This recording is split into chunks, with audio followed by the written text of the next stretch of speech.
하나님께서 이 세상을 창조하실 때 하나님께서 홀로 모든 것을 창조하셨을까요? 아니면 하나님의 창조를 돕는 조력자들이 있었을까요?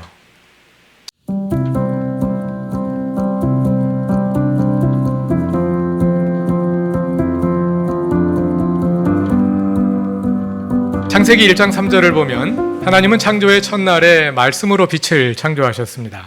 6절에서는 말씀으로 물 한가운데 창공을 만드셨습니다. 그리고 9절과 10절을 보면 셋째 날에 물을 모아 땅과 바다가 나뉘게 하셨습니다. 그리고 지난 주일에 확인한 것처럼 넷째 날에는 해와 달과 별들을 만드시고 여섯째 날에는 사람을 만드셨습니다. 모두 하나님께서 홀로 친히 만드셨습니다.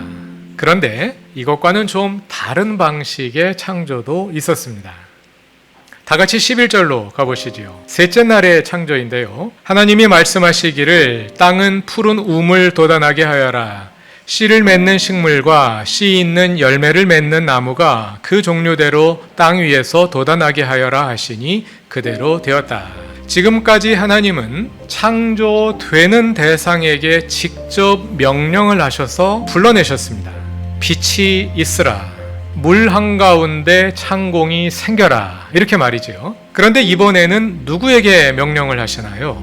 땅에게 명령을 하십니다.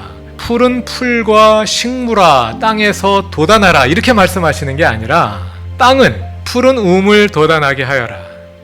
씨를 맺는 식물과 씨 있는 열매를 맺는 나무가 그 종류대로 땅 위에서 돋아나게 하여라 하고 땅에게 말씀하십니다.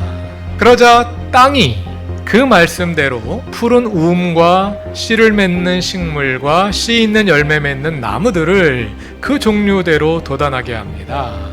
땅이 창조의 조력자로서 하나님의 창조의 명령을 수행하고 있습니다. 이와 비슷한 아이디어를 신약 성경에서도 찾아볼 수 있습니다. 다 같이 마가복음 4장 26절을 찾아보시죠. 스스로 자라는 씨의 비유가 나옵니다. 예수께서 또 말씀하셨다. 하나님 나라는 이렇게 비유할 수 있다. 어떤 사람이 땅에 씨를 뿌려놓고 밤낮 자고 일어나고 하는 사이에 그 씨에서 싹이 나고 자라지만 그 사람은 어떻게 그렇게 되는지를 알지 못한다. 땅이 저절로 열매를 맺게 하는데 처음에는 싹을 내고 그 다음에는 이삭을 내고 또 그 다음에는 이삭의 알찬 나달을 낸다. 세 번역은 땅이 저절로 열매를 맺게 한다고 옮겼는데요. 저절로보다는 스스로가 더 정확한 번역입니다. 땅이 스스로 열매를 맺습니다. 땅에는 생명의 능력이 있습니다. 그래서 땅이 풀과 식물과 나무들을 돋아나게 하고 자라나게 하는 하나님의 창조 사역을 조력자로서 수행하고 있는 것입니다. 여기에는 땅에 대한 존중과 또 어떤 경탄 같은 것이 담겨 있다고 생각됩니다. 창세기는 땅을 생명의 근원으로 그리고 하나님의 창조 사역의 매개로 보고 있는 것입니다. 여기에서 세 가지 정도의 메시지를 찾아볼 수 있을 것 같습니다. 먼저 땅이 스스로 식물을 자라게 하는 것을 창조로 보았다면 그것은 땅을 통한 하나님의 창조가 지금도 계속되고 있다고 말하는 것과 같습니다. 땅은 지금도 계속하여 풀을 내고 씨앗을 발화시키고 식물이 자라 열매를 맺고 있게 하지 않습니까? 하나님의 창조가 계속되고 있는 것입니다. 다음으로 하나님은 말씀으로 창조하실 뿐 아니라 자연의 원리를 이용하여 창조하시기도 합니다. 창세기의 하나님은 땅이 가진 생명력을 당신의 창조에 사용하셨습니다. 우리가 이 생각을 발전시켜 본다면 매우 조심스럽게 말씀드립니다만 하나님은 빅뱅을 통해서도 창조하실 수 있고 지각의 변동이나 생물의 진화를 통해서도 창조하실 수 있는 것 아닐까요?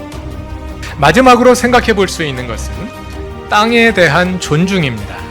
우리가 대하는 자연 세계는 생명을 가진 존재이고 그뿐 아니라 생명을 창조하는 존재이기도 합니다. 그렇다면 우리는 자연 세계를 대할 때 창세기와 같은 생명에 대한 경외감을 가지고 땅이 하나님의 창조를 수행하는 조력자임을 인식하며 대해야 할 것입니다. 그것이 진정한 창조신앙이라 생각됩니다. 기독교의 창조신앙은 먼저 창조주 하나님을 경외하며 우리를 지으신 하나님의 뜻에 따라 살아가는 것입니다. 우리의 생명에는 근원이 있고 우리의 존재에는 우리를 지으신 이의 뜻이 담겨 있습니다. 그 뜻을 이루며 살아가는 것입니다. 이것이 창조신앙의 첫 번째 모습입니다. 동시에 창조신앙은 하나님께서 지으신 창조세계를 존중하고 사랑하며 창조의 샬롬을 보존하기 위해 힘쓰는 것입니다. 왜냐하면 그것이 하나님께서 사람을 지으며 맡겨주신 사명이기 때문입니다.